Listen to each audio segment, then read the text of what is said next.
मुलांनो, आज आपण भाषिक घटकावर आधारित कृती हा जो आपल्याला 8 मार्कांसाठी प्रश्न येतो त्यातील विविध उदाहरणांच्या माध्यमातून आपण पाहणार आहोत कि कशा प्रकारे भाषिक घटक यानी जिसे हम इंग्लिश में क्या कहते हैं, लैंग्वेज स्टडी, शब्द संपत्ति जिसे हम कहते हैं। तो शब्द संपत्ति में जितने भी टाइप्स आते हैं तो उन सब टाइप्स को जो है मैंने क्वेश्चन जो है यहाँ पर लिखे हैं आणि त्या प्रश्नांची उत्तरे जी आहेत ती तुम्हाला लिहायची आहेत। शब्द संपत्तीमध्ये आपल्याला 4 प्रकार येतात। शब्द संपत्तीमध्ये काय येतात, समानार्थी शब्द येतात। काय येतात, समानार्थी शब्द, समानार्थाचे शब्द लिहिण्यासाठी येतात। त्यानंतर विरुद्धार्थी शब्द आपल्याला लिहिण्यासाठी येतात। काय येतात, विरुद्धार्थी शब्द आपल्याला लिहिण्यासाठी येतात। त्यानंतर शब्द समूहाबद्दल एक शब्द लिहा हे आपल्याला येतं। म्हणजे हा प्रत्येक प्रश्न जो आहे तो आपल्याला 1 मार्कासाठी येत असतो।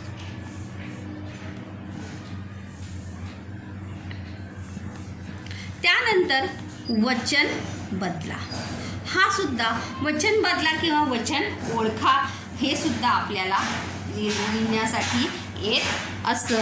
आणि याचमध्ये दुसरा एक येत असतो तो म्हणजे 5 असतात। 5 पैकी आपल्याला किती विचारले जातात, 4 विचारले जातात। त्यामध्ये लिंग बदला किंवा लिंग ओळखा हा सुद्धा प्रश्न जो आहे तो आपल्याला येत असतो। तर यामध्ये मी काही उदाहरणं दिली, ते प्रश्नांची उत्तरं तुम्हाला लिहायची आहेत। प्रश्नांची उत्तरं मी सांगणार नाही, उत्तर आपण नंतर तुम्ही स्वतः आपण नंतर टॅली करणार आहोत। त्यानंतर पुढे येतो जो प्रश्न तो म्हणजे आहे लेखन नियमानुसार लेखन। हा प्रश्न जो आहे आपल्याला 2 मार्कांसाठी येतो। किती मार्कांसाठी, 2 मार्क। आणि एक मार्क, अर्धा मार्क जो आहे तो आपल्यासाठी फार महत्त्वाचा असतो। तर त्यामुळे प्रत्येक कोणताही एकही मार्क आपल्याला जाऊ न देण्यासाठी, म्हणजे 16 मार्काचं ग्रामर असतं तर 16 पैकी 8 मार्क भाषिक घटकावर आधारित असतात। ते 8च्या 8 मार्क जर आपल्याला हवे असतील तर त्या प्रश्नांचे ते प्रश्नसुद्धा आपल्याला चांगल्या प्रकारे सोडवता येणे आवश्यक आहे। तर पुढील नियमानुसार लेखन करा। तर पुढील वाक्य लेखन नियमानुसार लिहा असा प्रश्न येतो। म्हणजे वाक्य शुद्ध करा। सोप्या भाषेत जर म्हणायचं झालं तर याला काय म्हणतात, वाक्य शुद्ध करा। पण परीक्षेमध्ये मुलांनो वाक्य शुद्ध करा असा प्रश्न येत नाही। काय येतो प्रश्न काय येतो, लेखन नियमानुसार लेखन आणि पुढील वाक्य लेखन नियमानुसार लिहा। तर एक वाक्य दिलं जातं आपल्याला, एक वाक्य दिलं जातं, किती 2 वाक्य दिली जातात। समजा वाक्य पण येतात, शब्द पण येतात। शब्दांचं आपण पुढे पाहूया। तर 2 वाक्य आपल्याला दिली जातात आणि लक्षात ठेवा की एका वाक्यामध्ये फक्त 2 चुका असतात। किती चुका असतात, 2 मिस्टेक्स, सिर्फ फक्त 2। वहाँ पर एक वाक्य में सिर्फ 2 गलतियाँ रहती है। उन्हीं 2 गलतियों को हमें क्या करना है, सही करना है। म्हणजे वहाँ पर 2 ही मात्राओं की मिस्टेक्स होती है। मतलब ई की मात्रा, ऊ की मात्रा, आ की मात्रा और र की जो रफार होता है ऊपर का, छोटा ऊ, बड़ा ऊ, बड़ी ई, छोटी ई, ये सभी मात्राओं की गलतियाँ जो है सिर्फ हमें 2 शब्द वहाँ पर सही करने होते हैं। पूरा वाक्य जो है वो सही करना नहीं होता है। तो इसका देखिए कोई नियम नहीं है, कोई नहीं है। इसको हमें की म्हणजे हा शब्द कशा प्रकारे योग्य प्रकारे लिहू शकतो किंवा याला कोणती मात्रा येऊ शकते ते उच्चाराद्वारे आपण ओळखायचं आहे। यहाँ पर मैंने ढेर सारे सेंटेंस यहाँ पर दिए, देखो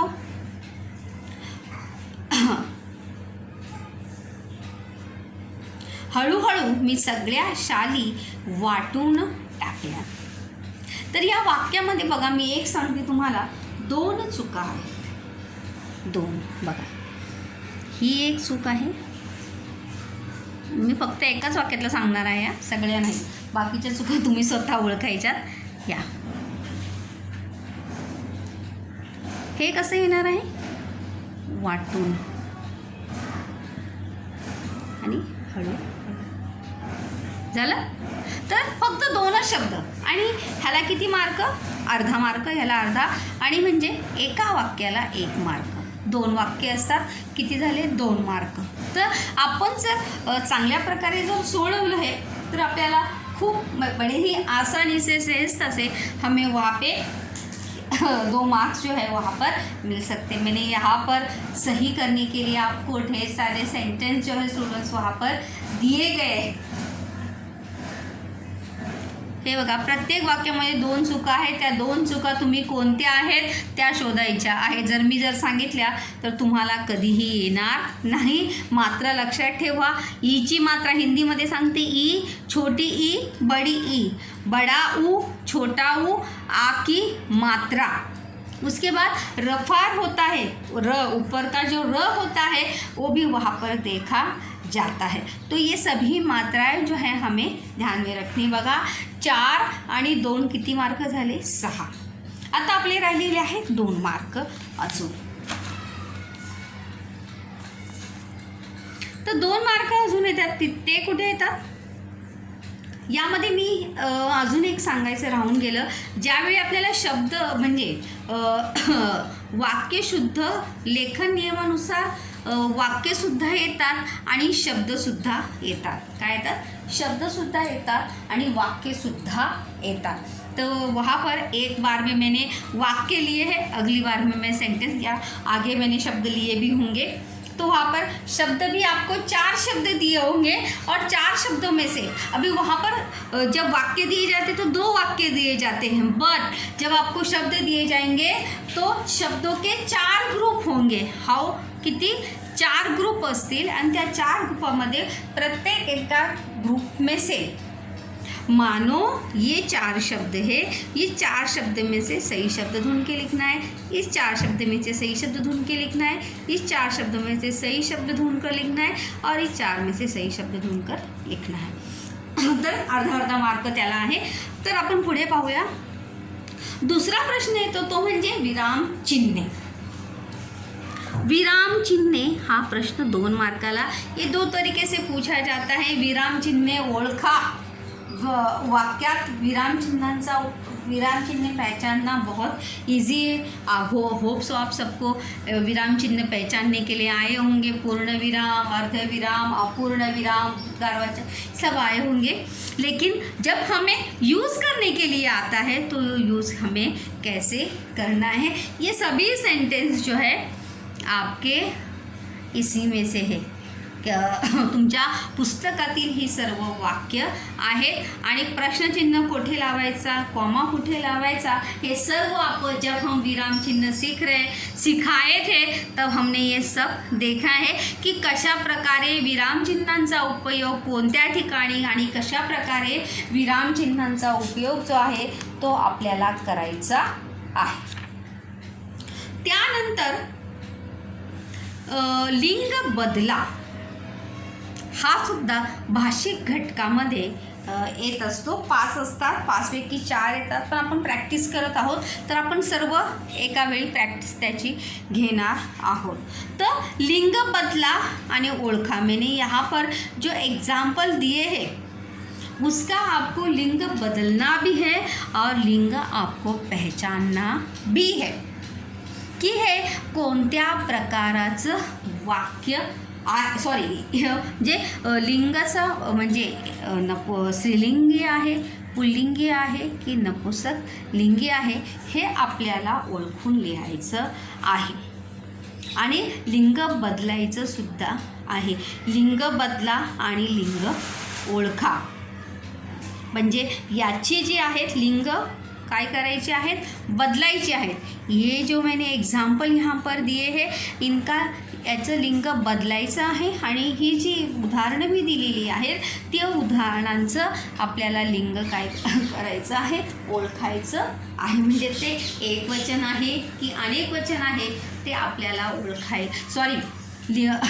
लिंगच आहे म्हणजे स्त्रीलिंग आहे, पुल्लिंग आहे का नपुसकलिंगी आहे ते आपल्याला ओळखून लिहायचं आहे।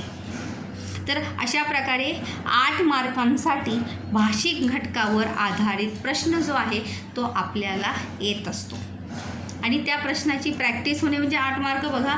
जर तुमचं जसे 16 मार्कचा ग्रामर होत आहे आणि 16च्या 16 आपल्याला जर एका प्रश्नामध्ये जर मिळाले तर फारच आनंदाची गोष्ट आहे। फक्त त्यासाठी प्रॅक्टिस मेक्स मॅन परफेक्ट असं आपण नेहमी म्हणतो। तर प्रैक्टिस ही फार महत्त्वाची आहे। जोपर्यंत आपण प्रैक्टिस करणार नहीं, क्योंकि हमें जब ये सब कब हम हल कर सकते हैं, जब हमें पता होगा कि कैसे उसको हल करना है। जर आपल्याला हे सोडवता आलं नाही तर आपण हा प्रश्न सोडवू शकणार नाही। तर अशा प्रकारे हा भाषिक घटकावर आधारित प्रश्न जो आहे तो सोडवायचा आहे।